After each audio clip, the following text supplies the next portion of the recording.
Well, hello everybody. Brian here, and welcome to another Motionbuilder tutorial. As of this video, I am now at 1,000 subscribers, and that is amazing. Let's face it, I make zero money off of YouTube. No money. And so what keeps me motivated is y'all hitting subscribe, hitting like, growing this community.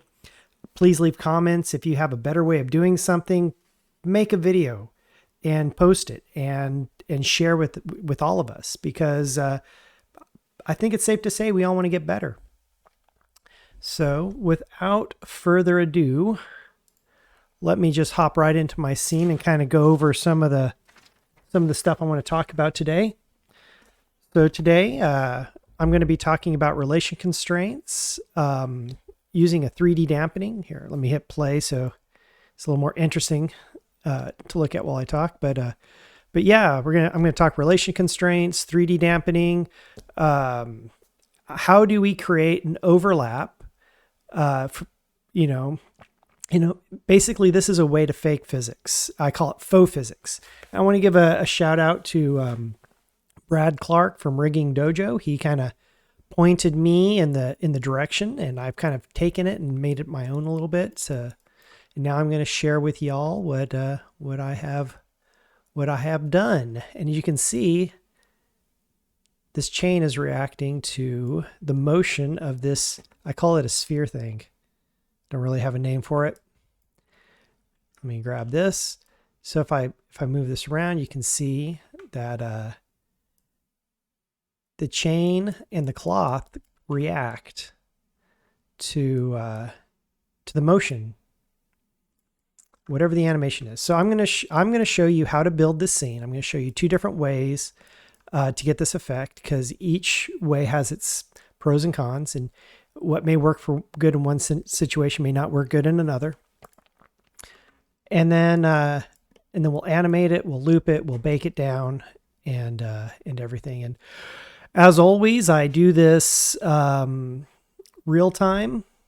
I try not to cut away. I try not to, if I make a mistake, I'd like to show you all how I fix that mistake. And so yeah, let's get started. I'm going to go ahead and save this scene here just in case. And I'm going to open up my sphere thing. So I made this in Maya. It's pretty simple. In fact, you might recognize this chain from one of my other tutorials. It's, basically a joint for this sphere, and then I got a couple of chains of joints that come down, for the cloth or what have you. Let me go show you what's in here so you can kind of see what nodes are here. So here is the chain.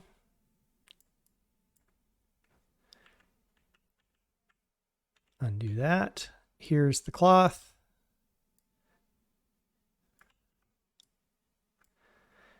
Very simple.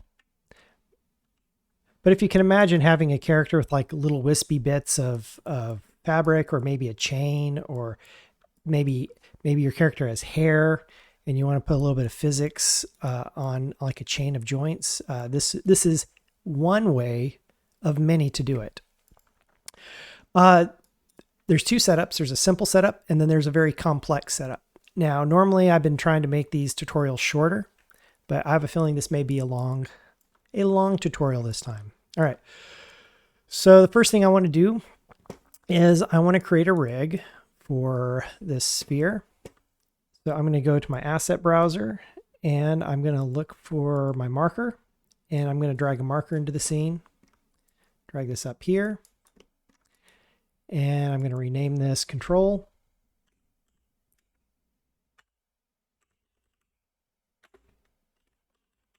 Sphere control. And I'm going to align it with that joint. Now I can align it like this, or I can actually, in the schematic view, align it like this. How do I do this? You select the object. I'm using Maya hotkeys, by the way. Select the object, hold down the X button on your keyboard, click anywhere in any blank space, you'll see a little icon pop up next to your cursor, and you drag on top of what you want to align it to. Let go, and you say align. I'm going to say translation rotation. But it's really small because for some reason I made this object really, really big. So let's go into our properties. I could scale this up like that really easily, but I don't want to do that. I don't want scale on this object. So I'm going to do it under the properties. You'll find marker settings and size. And I want to say this is about 8,000. Yeah, it's about that big. And then I'm going to change it from cube to circle. There we go. That looks like it works. And I think I'm going to change it from red to a different color. I'll make it blue. So there you go. Now I have a blue control node for the root of my sphere. My sphere thing. All right. So now I want to create a relation constraint. So I'm going to go over to my constraints. There's a couple way to do this. You can go to constraints. You can right click on it, say insert constraint, and then go find relation, which is right here. Or you can go over to your asset browser, find constraints, find relation constraint, which is right here, and drag it into your scene. Just do it that way. Once I've drug it into my scene, it populates under your constraints in your navigator right here. So what I'm going to do is I'm going to take that node, hold down X, and drag in here and say sender, because this is going to be sending signals to my root. Here's my root. I'm going to do the same thing with root, hold down X, drag, drop, and I'm going to say receiver. Now I'm just going to, all I need to do is link it up, rotation to rotation, translation to translation. I could have done this with a parent-child constraint, wherever it's at. There it is, parent-child. I could have done it with a parent-child constraint, but in this case, I kind of want to show how powerful and how clean you can have a scene with relation constraints. So now if I grab my sphere control, you can see I'm now able to translate and rotate it around, and it will translate and rotate my sphere. There we go. All right. So the next thing I want to do is I want to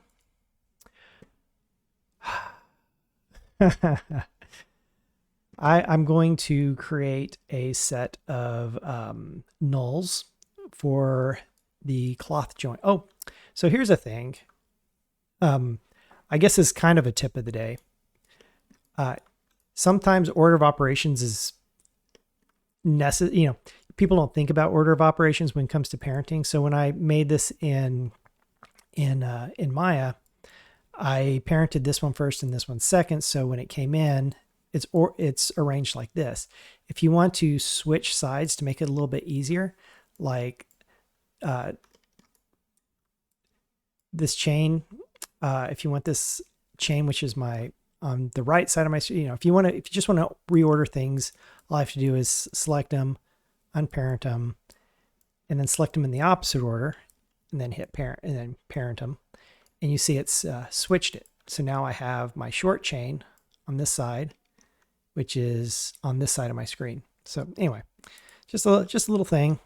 Sometimes when I get a character, their fingers are all jumbled up in the skeleton, and I'll just do a quick rearranging where I select, thumb, index, middle, so on and so forth, and reparent it to the hand, just so that my skeleton there in the right order. It makes things easier when setting up a characterizing. So anyway, that's one of my little tips of the day. You want to reorder things or rearrange things. All right, so I'm going to make a null for every single one of these joints in the chain. So I'm going to come over to my elements. I'm going to double click on null. It's going to give me a little plus sign. Oh, try that again. Double click on null. It's going to give me a little plus, and then I'm just going to be able to go click, click, click, like so. And when I'm done, I just right click and it ends that operation. Then I'm just going to parent each null to the other one in a chain.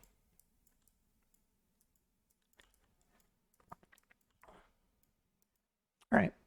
Now I want to align the nulls to each joint in the chain. If somebody knows a faster way of doing this, please post in the comments.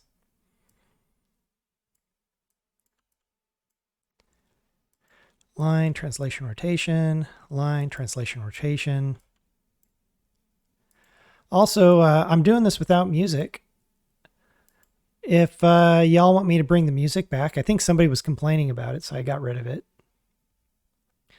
Line, translation, rotation. If you guys want me to bring like that low, free, royalty-free music that I used to play in my tutorials, if you want me to bring it back, just leave some comments below, and I'll see about bringing that music back. All right, so now I got some nulls, but you can't hardly see them again because they're tiny in the scene. So I'm going to go to my properties, null settings, size. I'm just going to get them to a size that's easy for me to see. All right. All right, so now these nulls are going to drive these joints. So I'm going to need to constrain this to this sphere null. Now, if somebody knows how to, in the relation constraints, parent a null or one object to another with an offset, please feel free to tell us how to do it.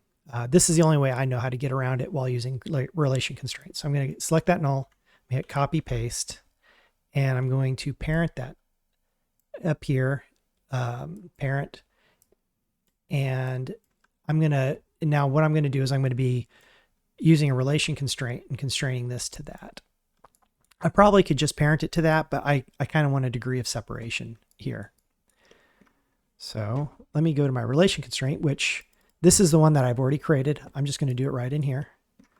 So instead of creating another parent child, I will just use this. So this will be the receiver, and this will be the sender. So make things nice and organized, and it will be rotation to rotation and translation to translation. All right, so now it's one-to-one. If I move this, it moves everything. If I move this, it moves everything. All right. Now let's go ahead and take the time to rename these nulls, as it's important to kind of keep your scene organized so you don't get confused later. Oh, and it's also a good thing I'm going to go ahead and save as. I'll call this V5. It's in version 5 of this tutorial. Just in case, right? Never know when it's going to crash on you. Sorry. So here's another cool tip. If you want to rename a bunch of things, select them in the order. In this case, I'll just select everything because it'll do it because I created these in this order. And I'm going to say rename. I'm going to call this I'm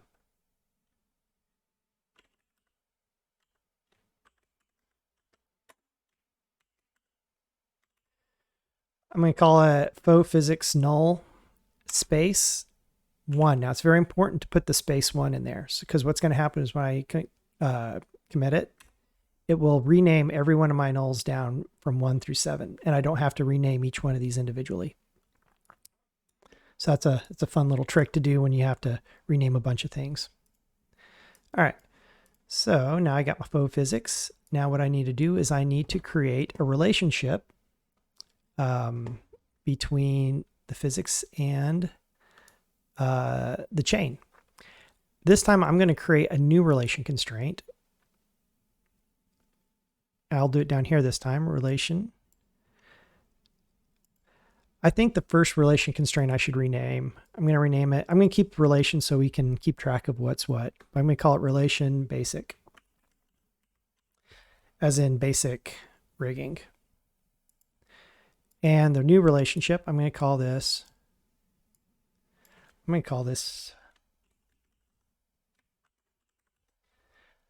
Faux Physics. All right. So now I'm going to, oh wait, what else was I going to do? I had to create one more relation constraint.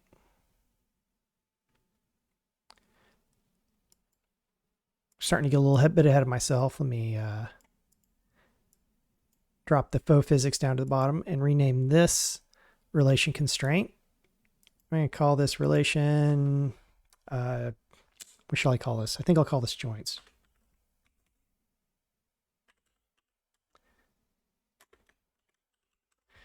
Joints control. All right, so this relation constraint joints control is going to be the constraint where all my joints in my object are being constrained.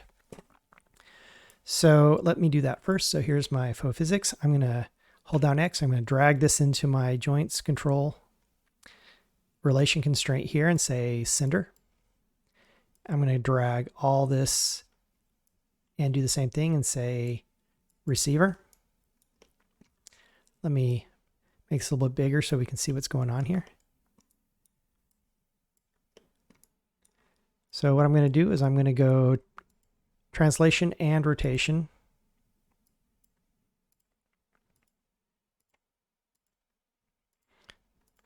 Right down the list.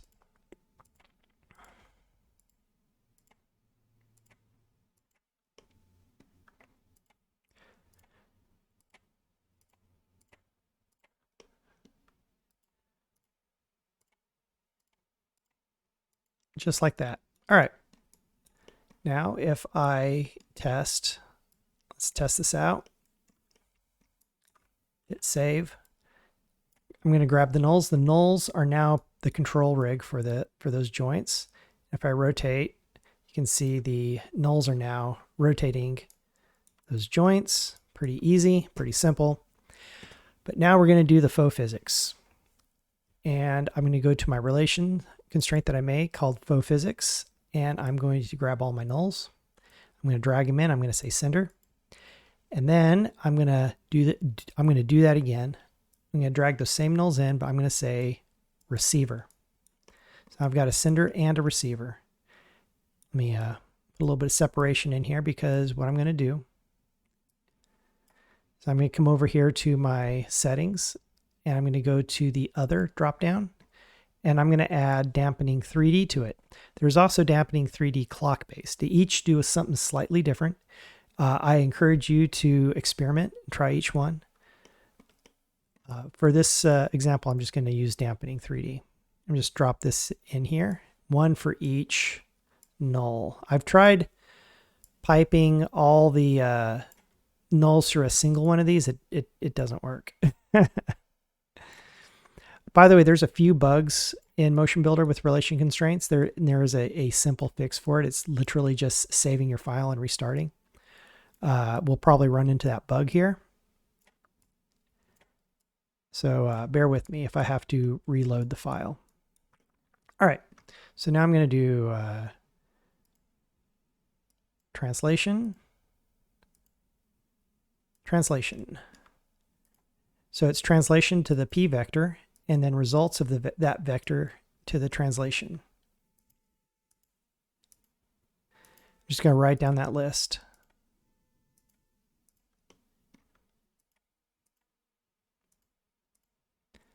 Just like that. All right. Nothing's happened so far. If I come up here and I wiggle this around, there's nothing going on here because I need to put in a value. So this is how you put in a value. Under a dampening factor number, this little arrow, you're going to right click on it. You get a little set value. So I'm going to set my value and I'm going to turn on the values for each one of these.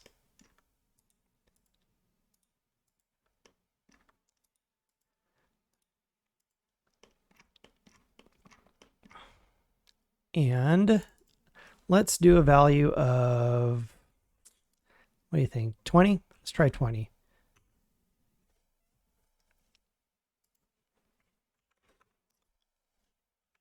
Oh.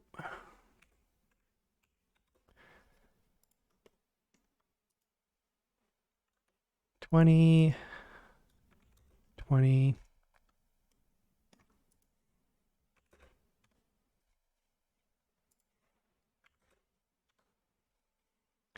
And 20. All right. So if I did everything correct, We'll find out here shortly. Let me make this a little bit bigger so we can see what's going on here. Ah, look at that. We're getting that free overlap, that free dampening. Faux Physics. Hey, look, that's cool. So these numbers determine on how much dampening. The smaller the number, the less of the dampening, the less of the movement. Bigger the value, the more dampening, the larger the movement, or I guess really the best, it's not really a movement, it's a delay in movement. So the larger the value, the bigger the delay in movement. All right. So let's see what's next. I guess we can do the other side. I'm trying to think of if I've missed anything. Now it's pretty simple. Now comes the hard side. All right. Make sure I save this. This one took me a while to figure out how to get exactly what I want.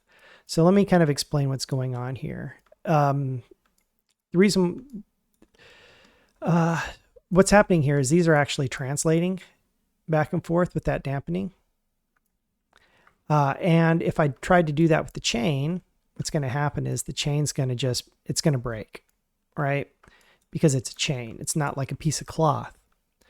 So I have to do a slightly different setup. And I kind of had a brainstorm one night on how to do this, and it took me a while to figure this out, but I think I have it, but it's kind of complex. So I'm just going to make sure I hit save. So what I need to do is actually, let me rename this null real fast while I'm thinking about it. I'm going to rename this to attach. Right. Or, yeah, attach R for attach right. And create another one. Parent it here. Rename that to attach left. Attach L. All right, I'm just getting this prepped and ready to go. Move that over here. All right, so now my attach left is set up and ready to go on this side. All right, so here it goes. Here, the scary stuff. Let's grab this chain. I'm gonna hit copy paste. See, arrange from selection. So what I did was I duplicated this chain out. And the reason I'm doing this is I want a degree of separation between this chain, which is my object that I'm going to be baking down. Let's say it's for a video game or something, you need to bake it down. Or something else where you kind of want to be able to go into Maya. You want to bake everything down, go into Maya, and have some baked faux physics in your scene. Or Max or whatever you're going into. So let's rename this chain here.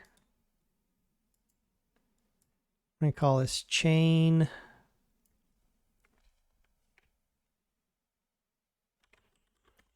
control space 1 and enter. And it's renamed it 1 through 13. There's 13 of these joints. Now let's look at this chain real fast because I want to show you something kind of cool. Here's another little tip in case you didn't realize you can do this. If you go into your properties, you can go into your skeleton settings. Let me unselect a few things here so I can better find this. Skeleton settings. So under look, right now it's default to bone. I'm going to change that to stick. And it's going to change the look of this to a stick, kind of like in a control rig. And if I unselect them, you can see it's kind of gray. Let me make this a little bit bigger. There we go. So gray. All right, so now I'm going to color that something other than gray so it stands out. I'm going to color this a light blue. Yeah, maybe something like this. That'll work. So I have a light blue. All right. So now what I want to do is I want to create a I want to create a spline IK for this chain and try to get this working, because this is going to be a little bit of a job to get this working. I say that because I'm not much of a character rigger in Maya, and I set this up myself, so I'm sure I made a few mistakes. Somebody who's better than I can probably do a better job and make it easier on people like me who set stuff up in Motionbuilder. Let's see here. So I'm going to go to my constraints. I'm going to go to insert constraint. I'm going to go to spline IK and get that going. I need to insert my first joint, which is here. I'm going to insert my last joint, which is here. Now we need a spline to fill in. So how do we do that? Well, you can import your own, or you can have the system create it for you. In order to create it, everything has to be in a straight line. I'm going to go to setup. For this, I found for me, in this situation, 6 is a good number. So these are the number of control nodes that we're going to create. You can see it's created these magenta colored markers going straight down. I'm going to lock my constraints, and you'll have to test. Mine needs a reverse twist in order to twist correctly, even though we won't be seeing the twist in the final product. Now, if I come over here to my constraint settings, I can say snap, and you can see it broke. Everything broke.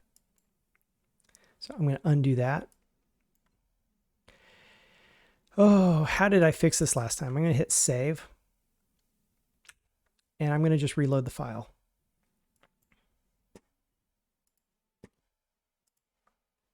All right, file reloaded. That was fast. Let's see if it breaks this time. Yeah, it still breaks. Why is it breaking? I have no idea why it's breaking. I think it has to do with the degrees of freedom. And I've got some pre-rotation on here, so I'm gonna see about getting rid of my pre-rotation, see if that helps.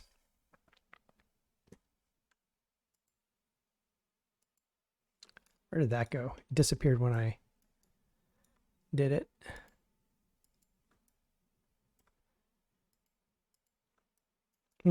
No idea. I'll just rotate this down.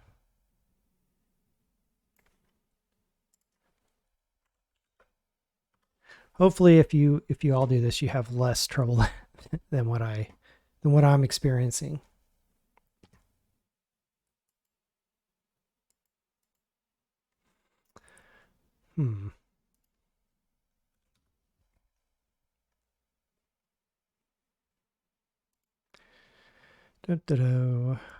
Lock that. Say 7.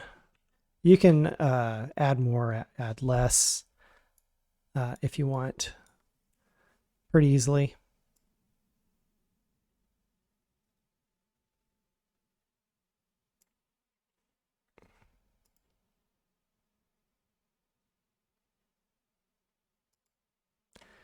All right, so that activated.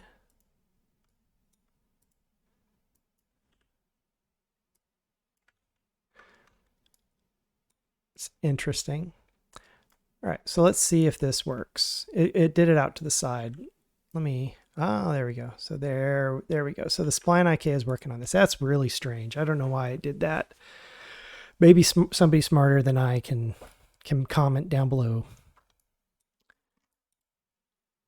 All right, so now I need to correct this. So how shall I do this? What's the best way? What's the best solution? I'm not quite sure. Oh, I know. I think I know. Let's see. I'm going to lock this.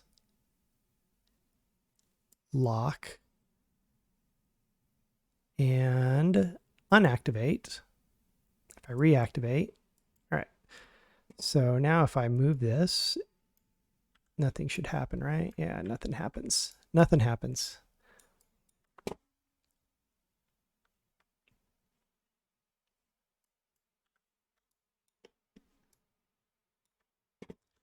I know. I figured it out. I know what I'm going to do. Because I have to create some nulls anyway to control this. range from selection. There we go. Get this up here. These are the, this is the curve and the markers that control that IK spine. So I'm going to create some nulls. Double click. And I have 1, 2, 3, 4, 5, 6. So I'm going to go 1, 2, 3, 4, 5, 6. Right click to get rid of that. Rename this. Rename. Well, I call this. This is, what do I call the other one? I call this one Faux Physics. I'm going to call this something else.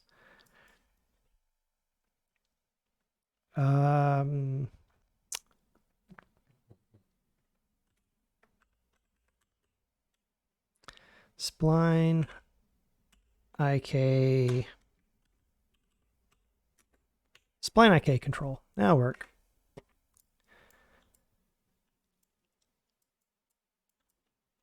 Align, translation, rotation. Or parent. Parent. I meant to parent that. Parent. So I'm going to parent these together.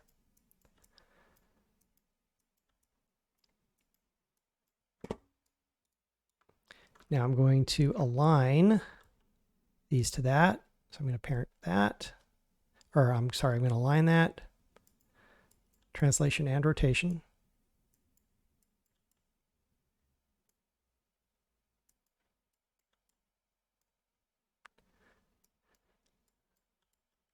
Align, translation, rotation. Align, translation, rotation. All right. Ooh, all right. So now I'm going to go back to, I'm going to go over to my relation because I need to hook these into those. And I can throw it in one of these other relation constraints. I just got to figure out which one do I want to do. I don't want the joints. I don't want the faux physics. I'm going to do it under basic. I'll do it in basic. All right. So I'm going to grab these. I'm going to drag this down here. These will be the cinders. Then I'm going to grab these, drag these down. These will be the receivers. And I do not need rotation. I only need translation. So I'm going to hook these up to as translation.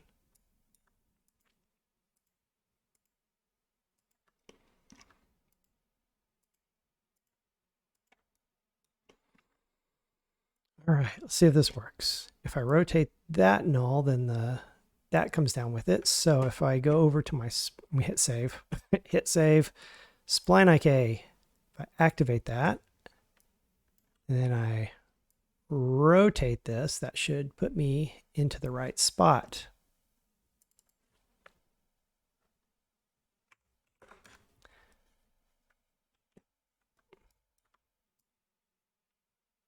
That was really strange. As soon as I hit 90, the whole thing disappeared on me. That's strange.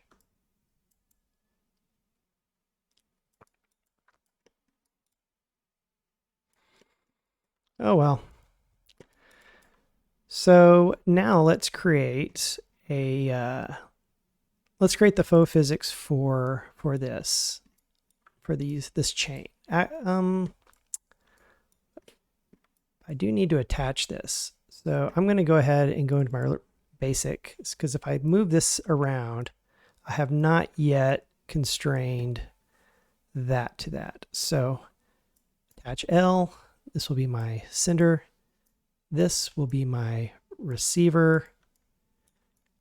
I don't think I need rotation. I think I just need translation on this. So I'm just gonna hook up this for now.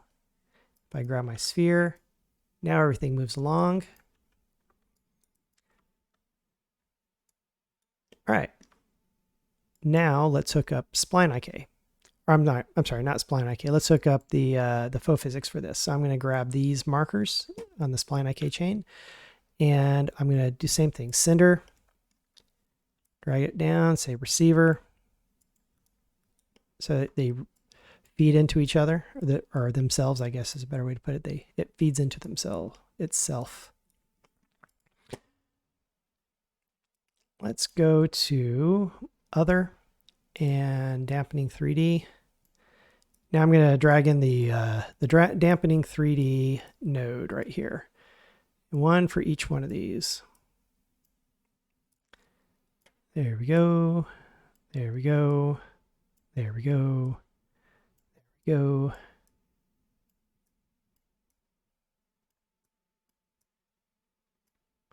All right. So same thing, translation to p vector, result of vector to translation. Just go right down the chain.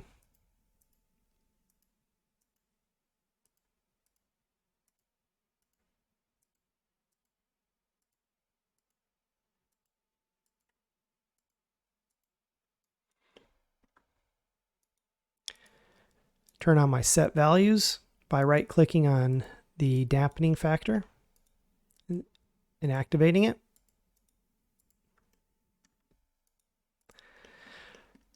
Now I'm going to do these in increments of 25. I'm going to do 25 to kind of give you an idea of what happens if we put in some different values. So I'm going to do increments of 25. So 25, 50, 75,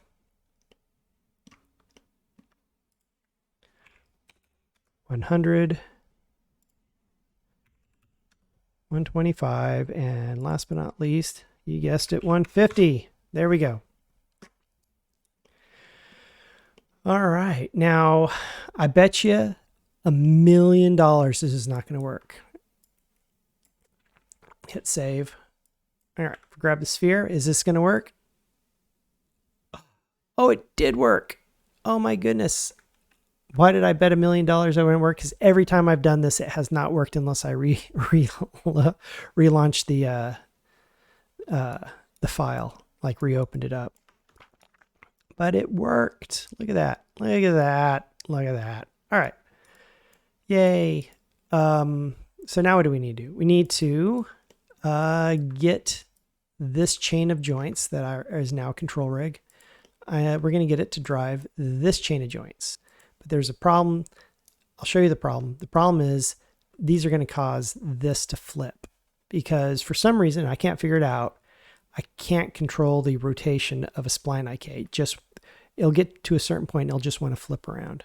So let's hit save. I'm going to do this in, you guessed it, the relation joint control, relation constraint. I'm going to drop it all in here. So these are going to be the cinders. And I like that in the relation constraints, if something's colored up here, most of the time it'll be colored down here. Grab those and pull it into here and say receiver. Now I don't need translation. This time I only need rotation. I think. I think I only need rotation. I think I only need rotation. So let's see. I'm going to go rotation. And you can see it flipped around. Rotation. Just go right down the list.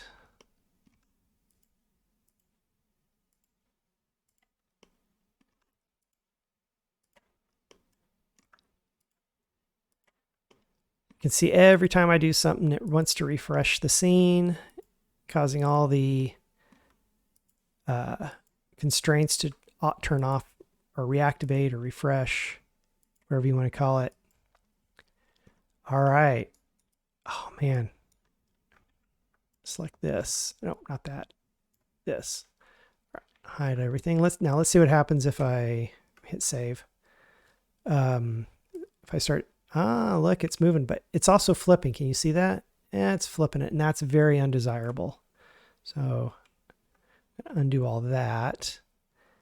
And what I'm going to do is I'm going to go and I'm going to set a degree of, I'm going to set the degree of freedom on this chain of joints. I'm going to, sorry, my brain's not thinking right now. What I'm going to do is I'm going to set the DOF on one of the axes to be locked down. So let me hide some of this other stuff. So you want to hide something, hit, select it, hit Shift H, that will hide. I'm just going to hide this stuff so I can see these joints. I'm going to go over to my properties and I'm going to go down to degrees of freedom, not translation, but rotation. I'm going to turn them on so I can kind of see what they are. I'm going to switch it from Euler XYZ. I'm going to do spherical. You can see kind of, if I zoom in here, you can kind of see how it looks with spherical. Let me go back to what it was before. It was this, and I am changing it to spherical. I think we're going to get better rotation out of it if we do spherical in this case. But again, experiment with your scene and just use what's best for you. All right, so I don't need to lock all of it. Let me get back in here so you can see what I'm doing. I think I just need to lock the X, which you can see that little circle disappeared when I do the next one. It disappeared, and you can see the chain actually flipped back to the way it's supposed to be. This is scary. Let's find out if this worked. And it worked. Look at that. Oh my God. You all don't seem to, you don't realize how many times I've done this file. And this part right here always broke. Oh man. I've tried for about 3 days after work, night after night, just to try to get this file working to show. It's like if I do it on my own, I can do it just fine. But the second I start recording, you know, what can go wrong does go wrong. Murphy's Law, right? All right, so there you go. The sphere is all hooked up. And if I go in and I want to pose this, I would grab the spline IK controls and I would rotate it like that. Or rotate it around. It'll hold its pose. It's kind of a crazy way to animate. Move things around. But yeah, you can kind of see how it works. Let me undo a couple times. Undo, undo, and undo. So something that I've discovered is when doing this, let me unhide a bunch of these things again. So to unhide, you just select it, you hit Control H, and that will unhide your things.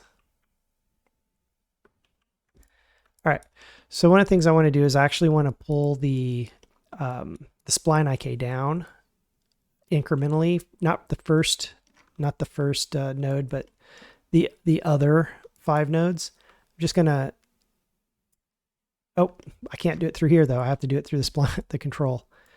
That's right. I've got to do it through the nulls that I created. So I'm just going to incrementally lower each one of these just a little bit.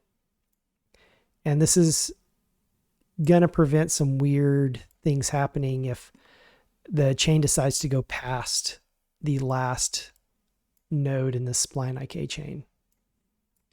That's probably good.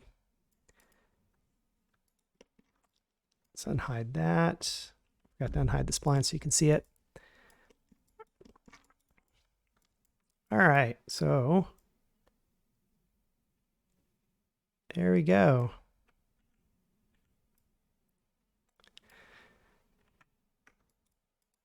Now let's hit save. Now, what else can we do? So I've done this before, but I'm going to do it again because why not? I do this with all my scenes. Let's make this scene a little bit nicer to look at. So I'm going to go into my asset browser and I'm going to grab a plane and just drag it in here like so. I'm going to grab another one, drag it in here, parent the first one to the second one, rename this shadow. There we go. Now I'm going to scale it up. 5. Scale of 5 works really great to encompass the whole grid. Now I want to add a shading element. I'm going to add live shadow to the shadow plane and call it and say replace all. All right. Now nothing happened, because I need to add some lights. So time to add some lights. So let me go back to my elements, grab light. I need to add 4 lights.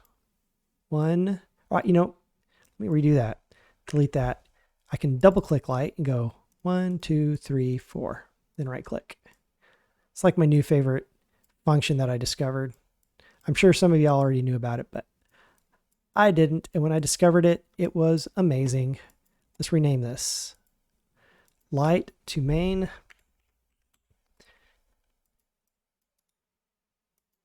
And we'll call this one rim.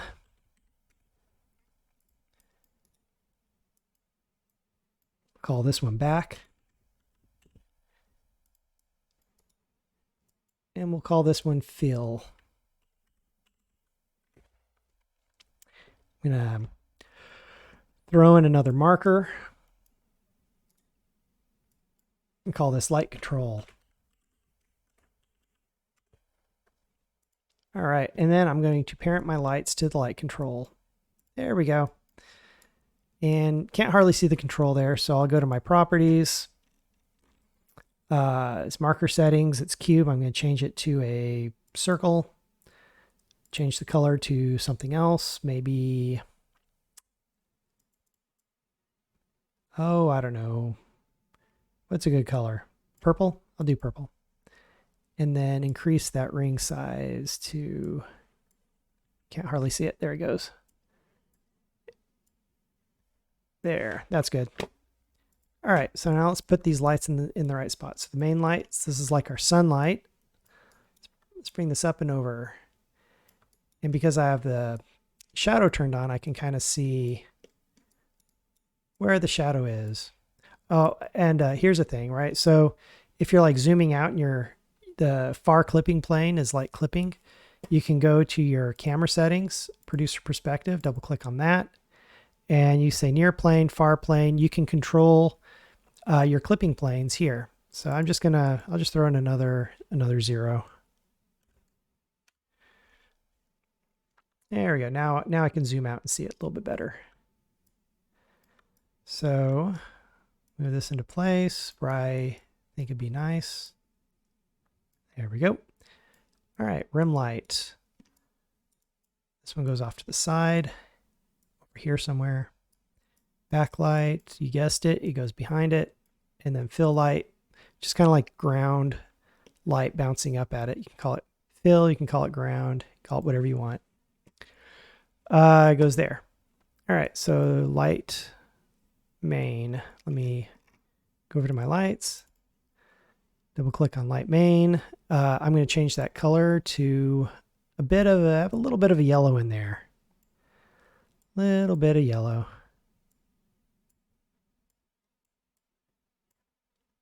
There we go. Let me get a little bit closer so we can see what's going on. Now I'm going to go do my rim light. Rim light, I like to make blue. And I'm going to decrease that intensity to 75%. Backlight. I'm going to give that a red hue. You can give these whatever color you want. This is just what I do. That's going to be decreased to 50. So I kind of do this in increments of 25. So 100, 75, 50, 25. Ground light, I usually make kind of more of a brown-ish, like dirt, kind of a dirt color. Like so. Intensity 25. There we go. Now let's go look at that shadow plane shader. So that will be under shaders. Live shadow. Double click on that. So the first thing is I want to say I only want the main light to affect it. So now only the main light's going to be casting shadows on this. And then I want to decrease the shadow intensity to 70. There we go. So it's a little bit nicer. Not such a harsh contrast. Hit save. So all right, so now I got lighting. And the cool thing is I got a light control rig, so I can like rotate this around and place it in the scene wherever I want.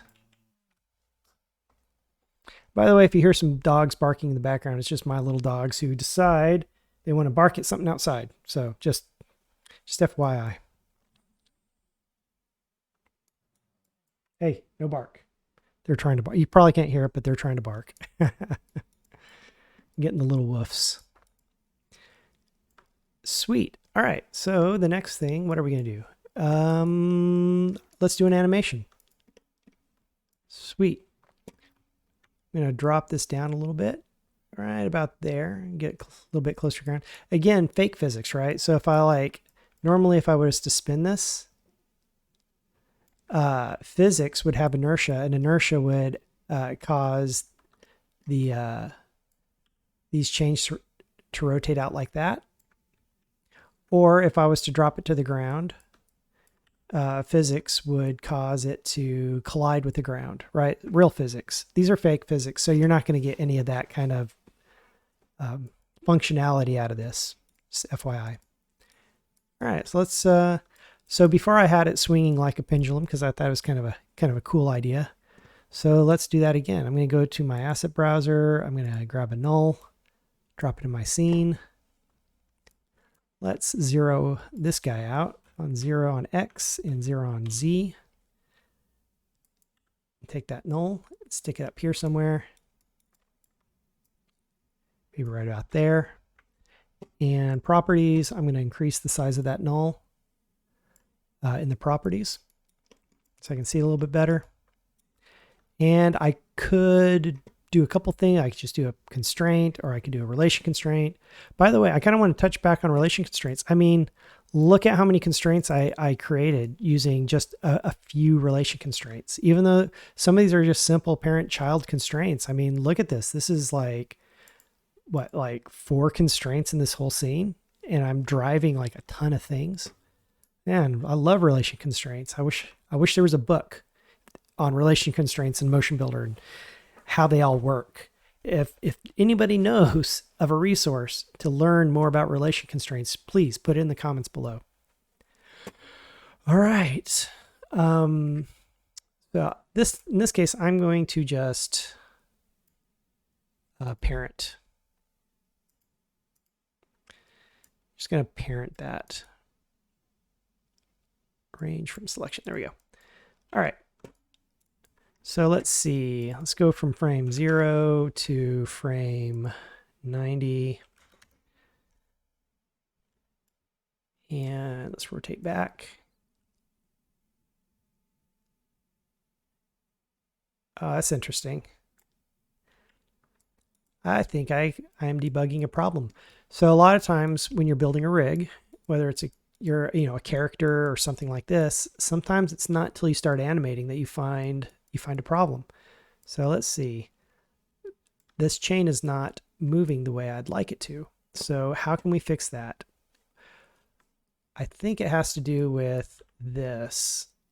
Yeah, it has to do with that. So I think if I go into my basic constraints and I do that, rotation, haha. Remember I didn't hook that up? Well, it turns out I needed to hook it up. There you go. Figured it out. Problem solving. Okay, so let's see. Let's set a key here. Let's go to frame 90. Let's set a key there. See, 45 is right in the middle.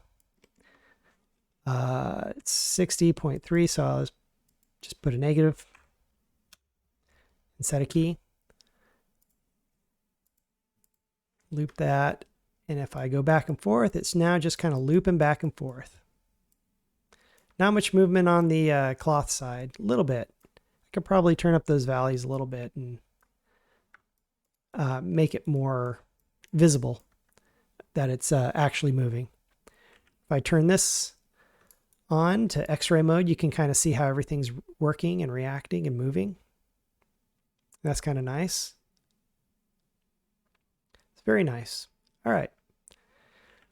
Let's add a little bit of flair to this.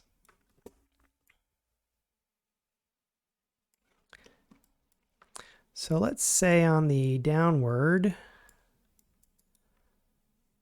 let's put a little bit of rotation. So I'm not going to do it in this null that's swinging. I'm going to do it in the sphere that's parented to it. So set a key there, set a key there, 45, set a key. Then somewhere around here, what's half of 45? Like 20 something. Let's make it face the chain side. And then about halfway other, do the same thing on the way back. Make it face like that.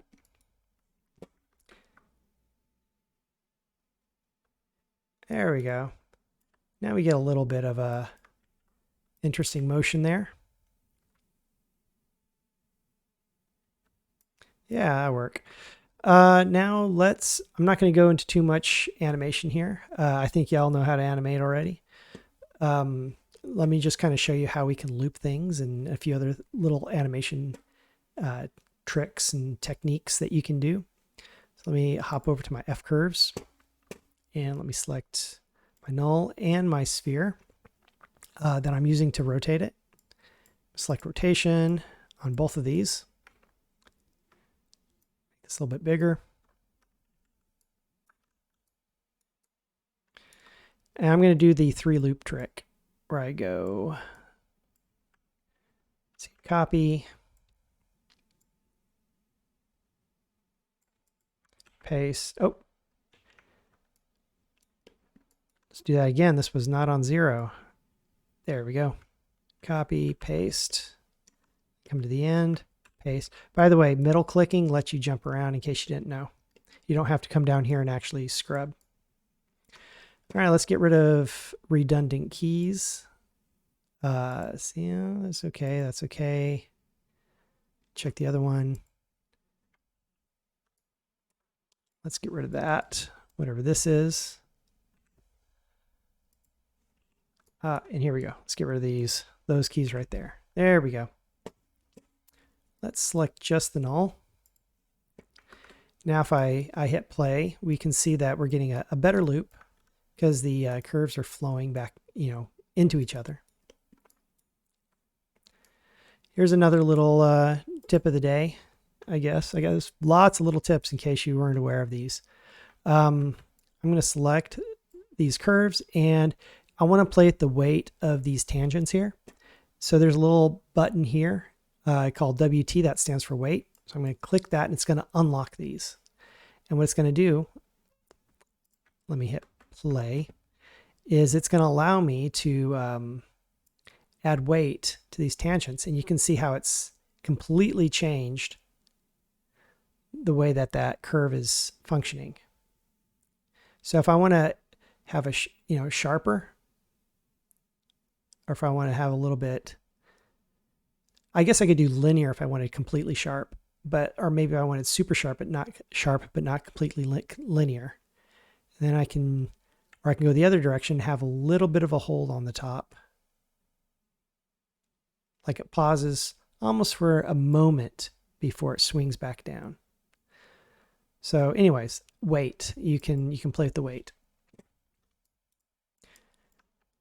Something else that you can do with this is, let's go to frame 0, is you can come here and you can add a little bit of a pose to your chain. So let's see here. Let's curl this down just a bit. Like so.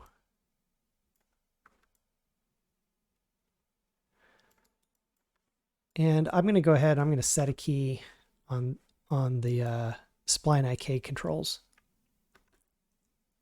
If I hit play,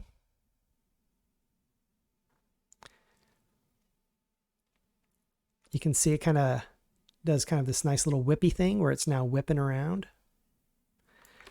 For the other one, I'm going to grab those controls and go back to frame 0. Give this a different shape. So let's do this, then let's twist it a little bit, And I don't know. Let's do that. Maybe this is a, I don't know, a pigtail on a character, some sort of curly braid hair thing. Or a ribbon on a package or something.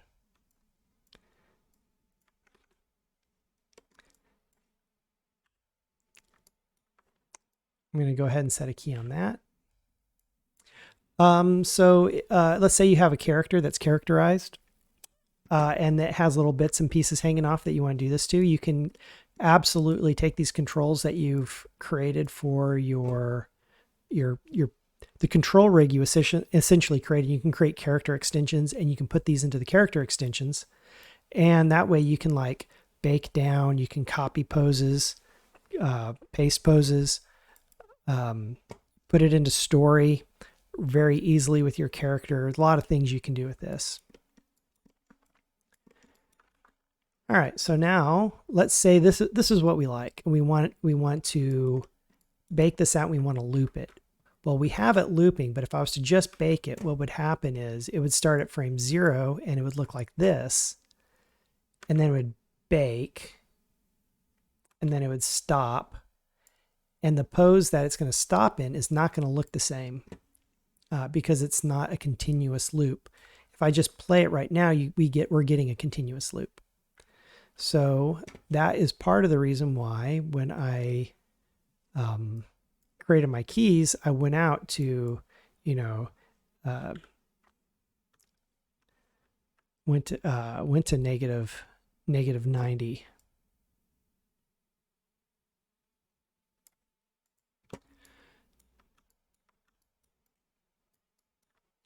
So let me double check my curves. That needs to be frame 0. That needs to be frame 90.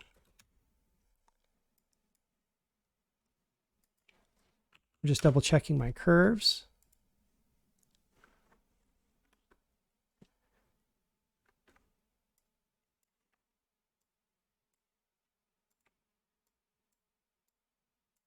All right.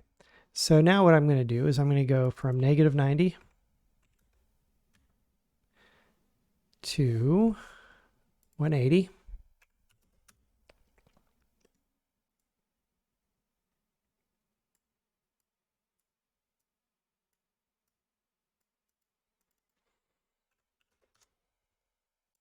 All right. And I'm going to grab the joints, which are these, in my character. Again, if this was part of a character that was characterized, you would plot, right? You'd plot it down, and that's how you'd bake. But in this case, I'm going to grab these, and I'm going, well, hit save to make sure I've saved my scene. And I'm going to go over to my key controls at frame negative 90, key controls. I'm going to say animation. Oh, first I got to select what I want to bake down. Translation and rotation. We go to key controls, animation, plot selected properties. Yeah, all right. And everything looks good, so I'll just go ahead and I'll plot. There we go. Now, if I play this, you can see it's still live.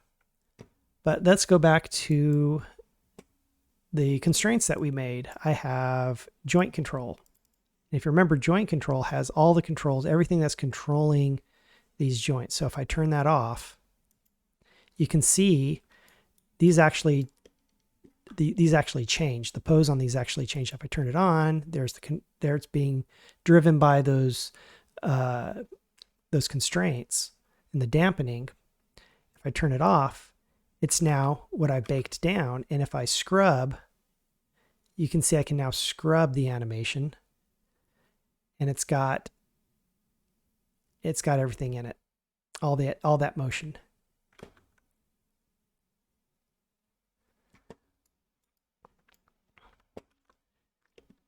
now if I go from, now it's 90 to 180, so I can go 0 to back to 90. And if I hit play, in theory, see if my theory pans out this time, it should loop. And it does loop, because I had a perfect loop going on these controls up here. When I baked out, I ended up with my chains being a perfect loop. If I go to frame 0 and frame 90, oh, a little bit of a change, but I think it's because I see some keys here that are a little bit off. But that's real easy to fix. I would just fix the keys here on these two nodes and rebake it out. So there you go. Start to finish in this very grueling, how long have I been? An hour and 6 minutes. Oh my goodness. I meant to only have a 30-minute tutorial, but man, oh man. All right. So anyway, there you go. Start to finish, relation constraints. I hope y'all stuck with it. If you watched it to the end, hey, you know what? Say, hey, watched it all the way to the end. You get an achievement. I don't know what the achievement is. An endurance achievement is what you get. So anyways, that's it for this tutorial. I hope it helped you. I hope it helped somebody. Again, I'm not getting paid for this. So I get paid in likes and comments and, subscriptions. So please share. Let's build this community. Like I said before, if you have a better way of doing something, I would love to hear about it. Make a video, post it, share the link, because I think we all want to get better at this. So anyway, that's it for today's episode. I hope you all join me again in the future, and let's keep animating.